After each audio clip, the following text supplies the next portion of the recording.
Once again, welcome back to the program. ਕਿਹਾ ਜਾਂਦਾ ਜੀ ਕਿ with passion, perseverance and prayer ਹਰ ਚੀਜ਼ possible ਹੋ ਸਕਦੀ ਹੈਗੀ ਜ਼ਿੰਦਗੀ ਦੇ ਵਿੱਚ। ਇੱਕ ਅਸੀਂ ਸੀਰੀਜ਼ ਸ਼ੁਰੂ ਕੀਤੀ ਜਿਸ ਵਿੱਚ ਕਿ ਮੁੱਖ ਮਕਸਦ ਹੈ ਆਪਣੇ ਯੂਥ ਨੂੰ ਮੋਟੀਵੇਟ ਕਰਨ ਦਾ ਕਿ ਅਸੀਂ ਕਿਸ ਤਰ੍ਹਾਂ ਚੰਗੇ ਇਨਸਾਨ ਬਣਨਾ ਹੈ। ਅੱਜ ਜਿਸ ਤਰ੍ਹਾਂ ਦਾ ਸਮਾਜ ਬਣਦਾ ਜਾ ਰਿਹਾ, ਸਾਡੇ ਆਲੇ ਦੁਆਲੇ ਜੋ ਕੁਝ ਹੋ ਰਿਹਾ ਹੈ ਉਸ ਤੋਂ ਅਸੀਂ ਚਿੰਤਤ ਹਾਂ, ਪਰ ਇਸ ਦੇ ਵਿੱਚ ਚੇਂਜ ਕਿਵੇਂ ਲਿਆਤਾ ਜਾਵੇ। ਚੇਂਜ ਤਦ ਹੀ ਆ ਸਕਦਾ ਜੇਕਰ ਆਪਣੇ ਆਪ ਤੋਂ ਸ਼ੁਰੂਆਤ ਕੀਤੀ ਜਾਵੇ, ਤੇ ਇਹ ਚੇਂਜ ਇੱਕ ਕੌਨਸਟੈਂਟ ਚੇਂਜ ਹੋ ਸਕਦਾ ਹੈ ਜੇਕਰ ਅਸੀਂ ਆਪਣੇ ਰੂਟਸ ਜਿਹੜੇ ਨੇ ਉਹਨਾਂ ਨੂੰ ਸਟਰੋਂਗ ਬਣਾ ਲਈਏ।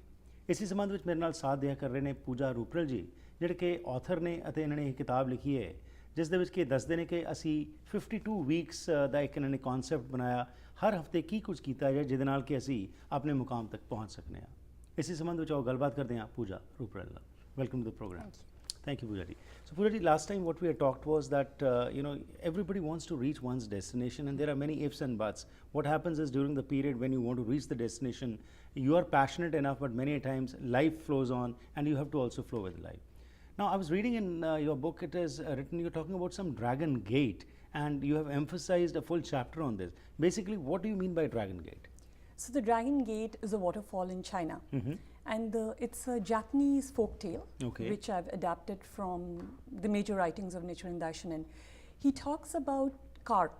Carp is the freshwater fish, right? And they are at the bottom of the waterfall, and it's 100 feet climb to the top of the waterfall, and their mission, their goal, their desire is to reach the top of the waterfall. Right. When they reach the top of the waterfall, they turn into dragons, and then they control the clouds and the rain. Like I said, it's a Japanese folk tale. So, but it's much easier said than done. They're frail, they're weak, and the force of the water is tremendous. Right.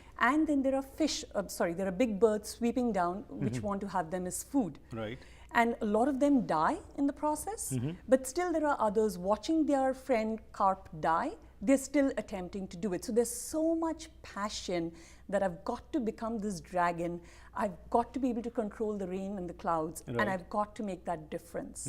So that's what that story is about. Okay. And when you talk about CARP, we also have an organization called CARP, which stands for Canadian Association for Rejuvenated People. And this organization advocates for the seniors, their interests and whatever the issues are that are brought at the national level. Nevertheless, so coming back to the issue of the Dragon Gate, when you say that the passion is so much, it is evident, and they're trying their best. But what happens is, again, though one tries one's best, many times you don't reach your destination, and then you start berating yourself, then you start talking about your destiny, that I was not destined for this, and then you start cursing your destiny, and all this thing happens. So if you are in this kind of situation, how to deal with it? Again, it's inner. It's all about an inner attitudinal change.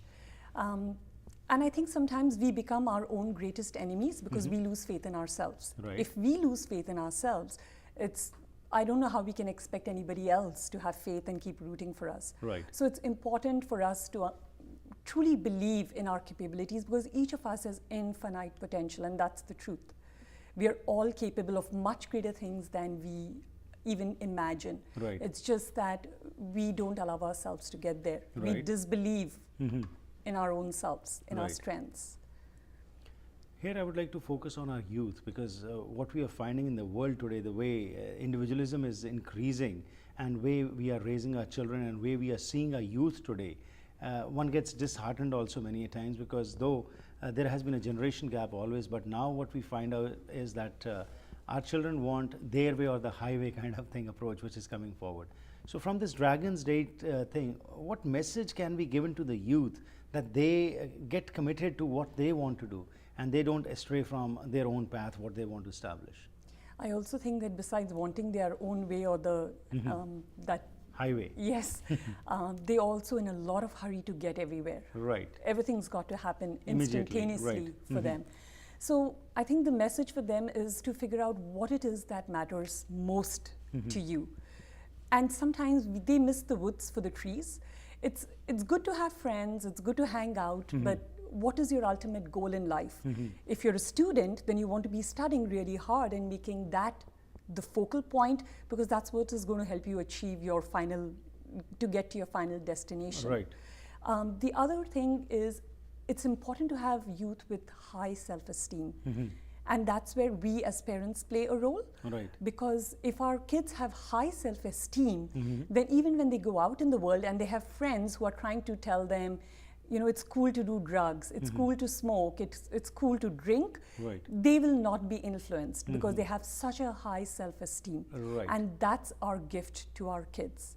It's imperative that they have that high self-esteem. Then they will not worry. Right. If they will not go out of their way to make friends, because Right. that's where it arises, right? They want to make friends, they want to please them, so they do all kinds of things. And also with this, Pooja, many times self-esteem gets associated with materialistic brands, what we are finding. Yes. Now, how to increase their self-esteem? You said it's the job of the parents, role modeling is required. But for the youth today, you know, they are scattered too much, and the way technology has come, they're so busy in themselves only. So when we talk about self-esteem, if you could elaborate on this and tell us that what should be the strengths for having a high self-esteem? Belief in oneself. Okay. I am perfect as I am. I don't really need to wear this branded t-shirt or buy a $200 pair of jeans to prove to the world how great I am. Right. I am perfect. And I think that's what the youth needs to remember, because Right. they are truly perfect. They Right. don't need to do any of that to get attention. Right. They don't need to do anything to please anybody. They've got Right. to be true to themselves. Right.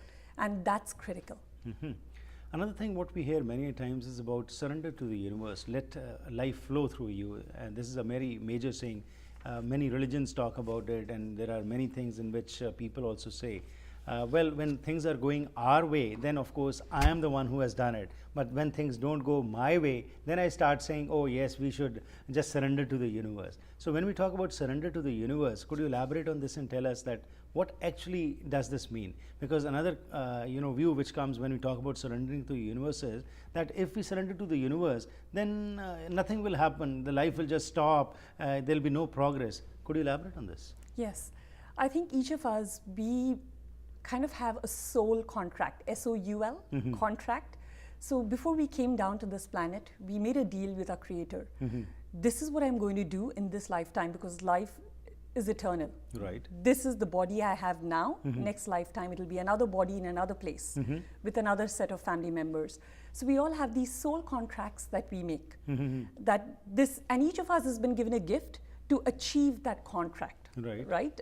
So whether it's a writing or painting, each of us has a gift that's been given. So now we collaborate, we're going to come down and we're going to fulfill that unique purpose Right. that you and I have. And while we do other things, I may have a job, I have 2 kids, everything else that we do are just a means to fulfill that ultimate goal. Okay. Right? But we don't remember, we come down, we are reborn, we totally forget that soul contract, and we Right. get busy, we get sucked into things. And the universe keeps trying to deliver it because the universe remembers. You and I have a soul contract, Right. but we keep getting in the way of the universe because we are not open to those messages that we receive. And we keep going our own busy way and totally ignoring these messages. Right, but what you are saying, isn't it contradictory to what we have discussed so far, that set a goals, you should do this, you should do that. So when we say surrender to the universe, if life is to flow through us, then what is the need of setting up goals and missions and all that? What's the purpose then? It does seem contradictory, but both have the perfect place in our lives, depending on what circumstance it is Right. and where we are. Both are completely true. I'd like to share a little story. So when we immigrated to Canada 2006, and the process we started talking about in, I think, 1997. Okay. And I kept resisting and resisting. I didn't want to do it. Finally, in 2001, we made our application. That's also the year 9/11 happened. Right. So the whole process changed. And finally, we landed here in 2006. Right. So it took 5 years. I didn't have my daughter when we applied, and when we came here, she was 5 years, right? So there was a lot of resistance that I put up. I just didn't want to come. Right. But now when I look back, I think in these past 8 years, I have accomplished far more than I would have another 25 years in India. Right. But I was getting in the way of the universe constantly. I think the universe knew I needed to be here to Right. accomplish what I had to. I wasn't allowing it. So our small thoughts, our small thinking is an impediment to the bigger picture, and we should just accept as things are happening. That's what you're saying? Not always. I'm saying both are true in Right. different circumstances of life. Now, having come here, Right. now it's time for me to take action. The universe has now played its role. Now Right. it's my turn.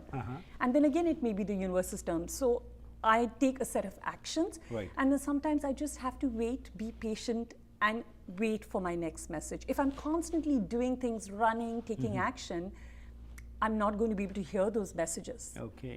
I would like to discuss more in details next week. We'll just touch this topic again because it's a very important topic. While it seems to be contradictory, it is not. So next week we'll discuss in details about how you can cope up with this kind of a particular thought, which your mind and your heart, when they're not collaborating together, and then it creates problems for you. Thank you very much for your time. Thank you. ਸੋ ਅੱਜ ਜੋ ਅਸੀਂ ਜਿਸ ਵਿਸ਼ੇ ਤੇ ਗੱਲਬਾਤ ਕੀਤੀ ਹੈ ਇਸ ਵਿੱਚ ਦੋ ਮਹੱਤਵਪੂਰਨ ਚੀਜ਼ਾਂ ਦੇ ਉੱਤੇ ਸਾਨੂੰ ਪੂਜਾ ਜੀ ਨੇ ਦੱਸਿਆ ਕਿ ਇੱਕ ਤਾਂ ਹੈ ਕਿ ਨੌਜਵਾਨ ਪੀੜ੍ਹੀ ਜੋ ਹੈ ਉਸ ਸੰਬੰਧ ਵਿੱਚ ਇਹਨਾਂ ਨੇ ਕਿਹਾ ਕਿ ਸੈਲਫ ਅਸਟੀਮ ਬਹੁਤ ਜ਼ਰੂਰੀ ਹੈ ਤੇ ਇਹ ਅੱਜ ਜਿਹੜਾ ਅਸੀਂ ਐਸੋਸੀਏਟ ਕੀਤਾ ਚੀਜ਼ਾਂ ਦੇ ਨਾਲ ਅੱਜ ਬੱਚੇ ਜਿਹੜੇ ਨੇ ਇਹ ਸਮਝਦੇ ਨੇ ਕਿ ਸਿਰਫ ਇੱਕ ਖਾਸ ਬ੍ਰਾਂਡ ਪਾ ਕੇ ਹੀ ਸਾਡਾ ਸੈਲਫ ਅਸਟੀਮ ਬੈਟਰ ਹੋ ਸਕਦਾ ਹੈ। ਇਹ ਨਹੀਂ ਗੱਲ ਹੈਗੀ ਹੈ। ਉਹ ਇੱਕ ਮੋਮੈਂਟਰੀਲੀ ਤੁਹਾਨੂੰ ਸ਼ਾਇਦ ਕੁਝ ਉਹਦੇ ਨਾਲ ਰਿਲੀਫ ਮਿਲ ਜਾਏ, ਲੇਕਿਨ ਅਲਟੀਮੇਟਲੀ ਆਪਣਾ ਮਨੋਬਲ ਬਿਹਤਰ ਕਰਨ ਵਾਸਤੇ ਤੁਹਾਨੂੰ ਸਟਰੋਂਗ ਸਟੈਪਸ ਲੈਣੇ ਪੈਣਗੇ। ਤੇ ਨਾਲ ਹੀ ਯੂਨੀਵਰਸ ਦੀ ਜਿੱਥੇ ਅਸੀਂ ਗੱਲ ਕੀਤੀ, ਰੱਬ ਕਹਿ ਲਈਏ, ਅਸੀਂ ਵਾਹਿਗੁਰੂ ਕਹਿ ਲਈਏ, ਅੱਲਾ ਕਹਿ ਲਈਏ, ਜੋ ਮਰਜ਼ੀ ਕਹਿ ਲਈਏ, ਨੇਚਰ ਕਹਿ ਲਈਏ, ਜ਼ਿੰਦਗੀ ਦੇ ਵਿੱਚ ਜੋ ਕੁਝ ਡਿਸਟਾਈਨਡ ਹੈ, ਤੁਹਾਡਾ ਇਹਨਾਂ ਦਾ ਕਹਿਣਾ ਹੈ ਕਿ ਉਹ ਹੁੰਦਾ ਹੈ, ਉਸ ਦੇ ਫਲੋ ਵਿੱਚ ਚੱਲੀਏ, ਨਾ ਕਿ ਉਸ ਨੂੰ ਰੈਜ਼ਿਸਟ ਕਰੀਏ। ਪਰ ਨਾਲ ਇਹਨਾਂ ਨੂੰ ਮੈਂ ਸਵਾਲ ਪੁੱਛਿਆ ਸੀ, ਕਈ ਵਾਰੀ ਇਹ ਹੁੰਦਾ ਹੈ ਕਿ ਅਸੀਂ ਫਿਰ ਇਹ ਜੋ ਕੁਝ ਕਰਦੇ ਹਾਂ, ਮਿਸ਼ਨ ਸੈਟਅਪ ਕਰਦੇ ਹਾਂ, ਗੋਲ ਸੈਟਅਪ ਕਰਦੇ ਹਾਂ, ਇਹਦਾ ਕੀ ਪਰਪਸ ਹੋਇਆ? ਤੇ ਇਹਨਾਂ ਨੇ ਫਿਰ ਇੱਕ ਆਪਣਾ ਪਰਸਨਲ ਐਗਜ਼ਾਮਪਲ ਦਿੱਤਾ ਤੇ ਕਿਹਾ ਕਿ ਆਪ ਕਈ ਵਾਰੀ ਅਸੀਂ ਚੀਜ਼ ਸੋਚਦੇ ਹਾਂ, ਰੈਜ਼ਿਸਟ ਕਰਦੇ ਹਾਂ, ਉਹ ਰੈਜ਼ਿਸਟੈਂਸ ਜਿਹੜੀ ਸਾਨੂੰ ਕਈ ਵਾਰੀ ਪ੍ਰੋਬਲਮਸ ਵੀ ਕ੍ਰੀਏਟ ਕਰ ਸਕਦੀ ਹੈ। ਇਸ ਬਾਰੇ ਵੀ ਥੋੜ੍ਹਾ ਜਿਹਾ ਅਗਲੇ ਹਫ਼ਤੇ ਡਿਸਕਸ ਕਰਾਂਗੇ। Thank you.